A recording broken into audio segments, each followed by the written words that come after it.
Co-presented by Vimal. बोलो जुबान केसरी.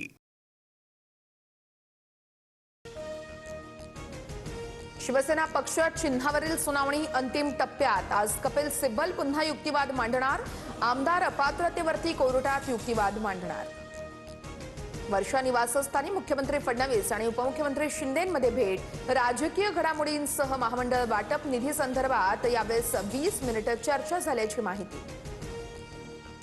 दिल्लीमध्ये शरद पवारांच्या निवासस्थानी खासदारांची बैठक. अधिवेशन सुरू असल्यामुळे पवारांच्या 8 खासदारांसोबत चर्चा. मतदारसंघातील कामांबाबत पवारांकडून विचारणा. बैठकीनंतर अमोल कोल्हेंची माहिती.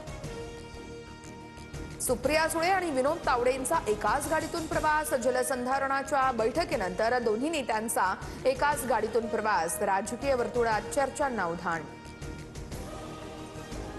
संसदेच्या अधिवेशनाचा आजचा शेवटचा दिवस. नीट विद्यार्थी आंदोलनावरती चर्चेसाठी सरकार तयार.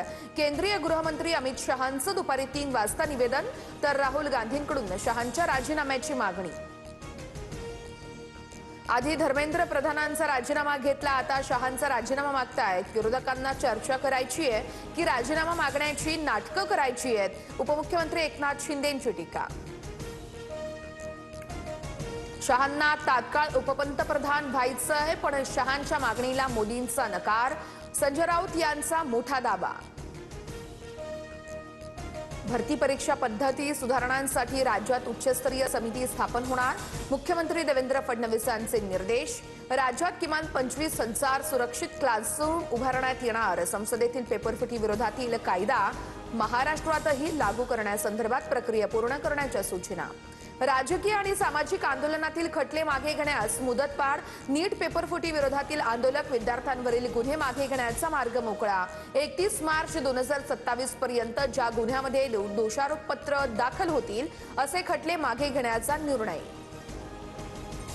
बावनकुळेंना चांगलं म्हणायचो, पण प्रमाणपत्र रद्द केल्यामुळे मनातून उतरले. 7.5 बावनकुळेंनी गळ्यामध्ये घेतली म्हणत भुजबळ आता खुश असतील.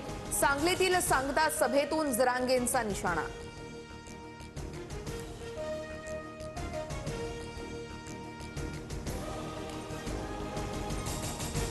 Co-presented by Vimal.